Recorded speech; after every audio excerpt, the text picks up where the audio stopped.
Hey y'all, hey, it's me, Febri Hassan, your relationship and personal development coach. Let's get started. As you all know, I have a fundamental belief that every relationship you're having is ultimately a reflection of one you're having with yourself, and all relationships are merely barometers to help you gauge your thinking and your belief system. If you want to change your relationships, you first must change your beliefs. And always, again, consider this your dressing room. I'm not selling anything, so you can take it or leave it right here. If you like it, take it with you. If you don't, leave it right here on the floor. Either way, it's all fine with me. So, let's jump right in. So, if you saw my title today, it said the man's the head, she's the neck. And it kind of started from the premise of something we were discussing last week on one of my conversations. And I want people to know this about me. I am a New Age traditionalist. And what the hell is a New Age traditionalist, right? A New Age traditionalist, at least by my definition, I think it's actually something my daughter called me, is that one who really does still believe in traditional values. I have very traditional values. I believe in family. I believe in love. I believe in us being together. I believe in us having a sense of togetherness and bonding. I believe in good old-fashioned respect and good old-fashioned hellos and thank yous and please and would you and do you mind. I'm a Southerner, so I believe in these things. I believe in them wholeheartedly. But also, when you say New Age, I also kind of add some of where we're evolving to now and some of the things that we have going on right now. I still find those things very important as well, that we not take so much of the traditional patriarchy and negate, the feminine, and understand that women have value as well. So some things I'm not a fan of dominant, overly masculine, Judeo-Christian, puritanical patriarchy. I don't buy into that. I don't subscribe to that. Nor do I subscribe to feminism, actually. I'm not a feminist, but I do believe in equal rights for all human beings, and that women are valuable and women are important, just the same way we believe men are valuable and men are important. Nor do I believe in a dismissive, docile matriarchy. That is not my premise. My true belief is that we are to balance out our masculine and our feminine to have healthier, more productive and engaging relationships, and bring in some of those traditional energies, not necessarily negative viewpoints, but traditional energies that have truly served us in the past, and as they will serve us in the present and in the future, when we really understand and learn to balance those two together. So let's just look. So now you got that explanation out of the way from me. Oh yeah, by the way, if you like my videos, please share them, please like them. Let me know what I could be doing differently. Let me know what you'd like to hear me talk about. Let me know. You say, Feb, I think you're crazy as hell, which is fine. I am pretty crazy, but either way, I would love to hear from you. So let's understand something. When I say the man is head, I know that sounds like a very biblical or Islamic viewpoint, but I'm just gonna be honest. Somebody has to do the job, and from a place of energy and a place, let me use correct. So this is energy, a psychological term, and even in the way that men function, the way the masculine energy functions is very logical, is very practical, is very linear, and we're talking about the energy, even though both sexes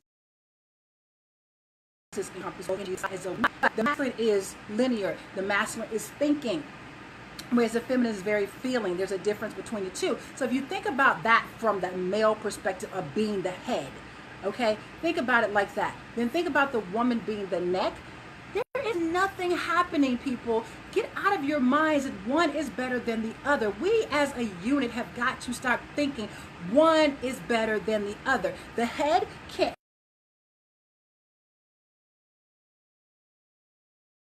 do a damn thing without the neck. It can't turn. Nothing function. So you need the neck. Ladies, you are much needed. You are much desired. You help everything else process and function through. So when you hear a man say he's the head, fine. Have your role. Have your position. Great. Be that energy, but understand nothing gets to the body without going through the neck, because that is where all of the neurons and everything go down the spine and start programming and talking to all the other, the fingers and the toes and every other function in the body. So we have to work together in order even for the body to work. And the reason the body, the children, the community, the society that we live in is not working because the head and the neck have now separated themselves from each other. The head is just saying, I don't need the neck. The neck is of no value. So now the neck is just, the neck is broken. But then, like I said, nothing else happens with the body. Nothing else is happening. Nothing else is flourishing in our society because we're under the belief system that the neck, the woman, is not of value. Whereas again, the woman turns the neck. The woman sends everything else throughout and permeates through the society. Has to come through the woman. Even if the head thought it does not get processed without going through the neck.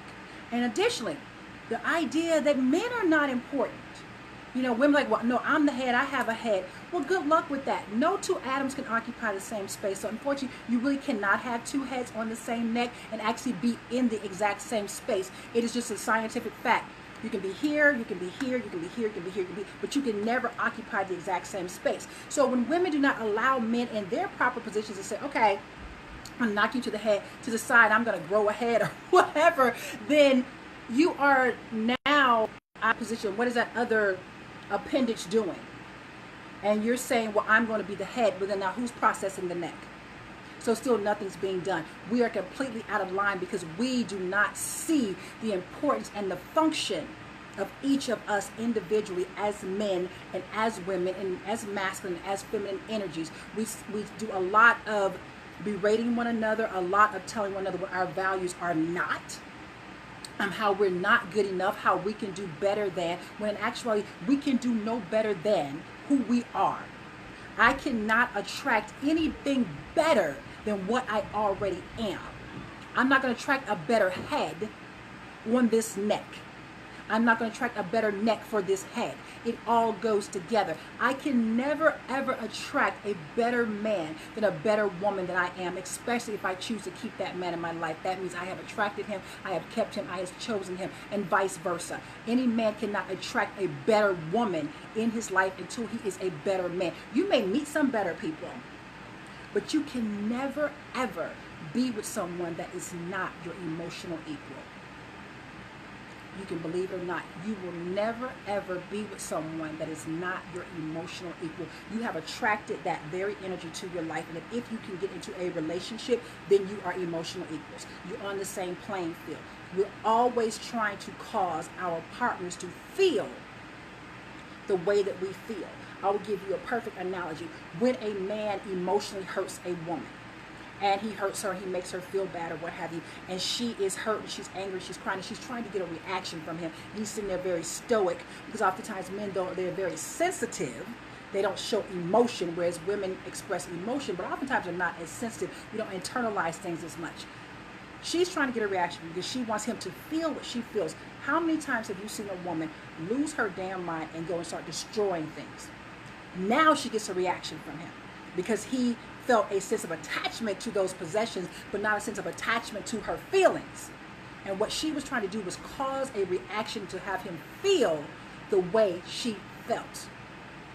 And that makes you, that example right there is what you can see emotional equals. An individual person, say a man, who is willing to hurt a woman and has no emotional attachment to her feelings, but has more emotional attachment to his things, and then a woman who would allow herself to be damaged and hurt by that person to where she attacks his things in order to get an emotional reaction. Those people are emotional equals, and that's how they got together. He is no crazier than she is, and she's no crazier than he is. They're two crazies together.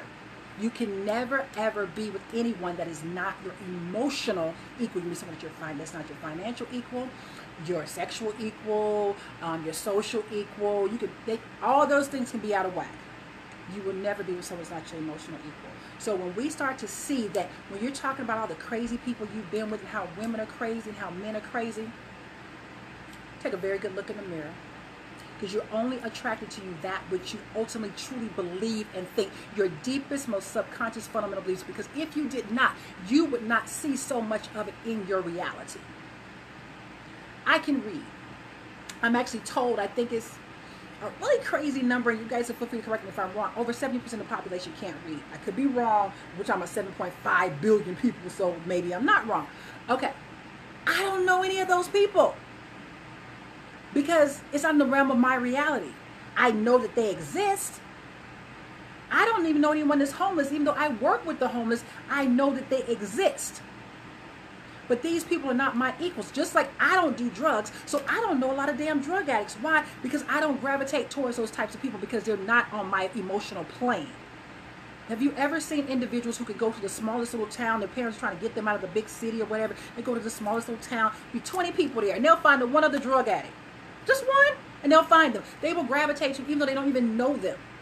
We're always vibrating on the plane of emotionality where we are. So therefore, we are attracting the individuals that are on our emotional plane. So that's why it's imperative that we begin to look within and look at ourselves and what we are attracting.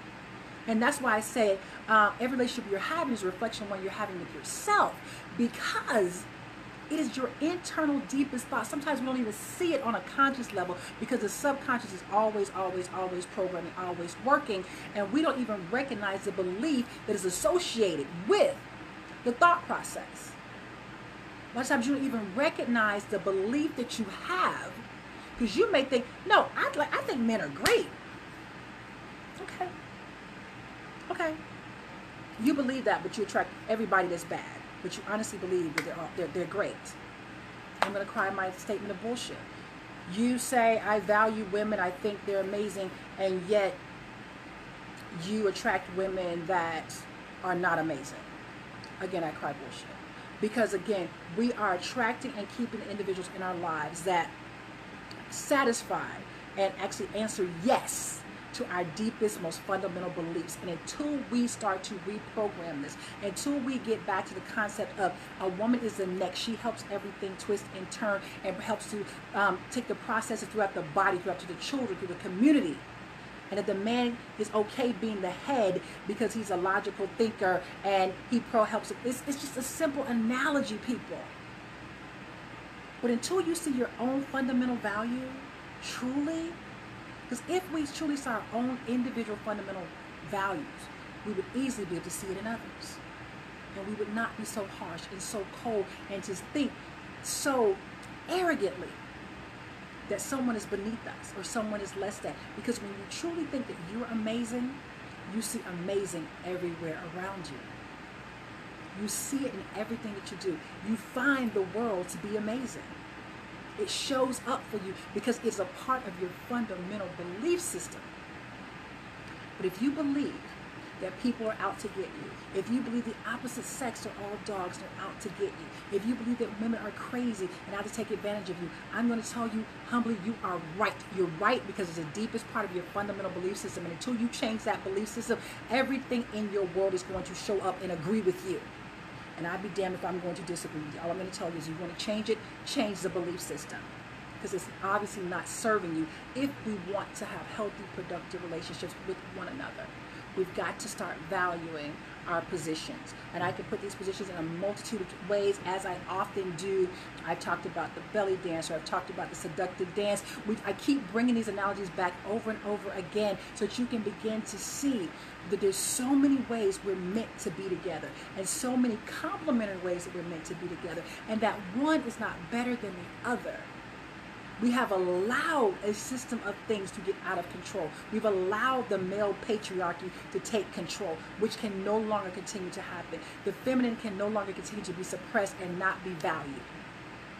We've got to start to see the value in one another, see the value in the neck and how it holds the head up, and how it helps it twist and turn, and how it helps to process everything within the body. And see the value in the head, that within it is the programming, and it takes all of that down through the spine so the body can function.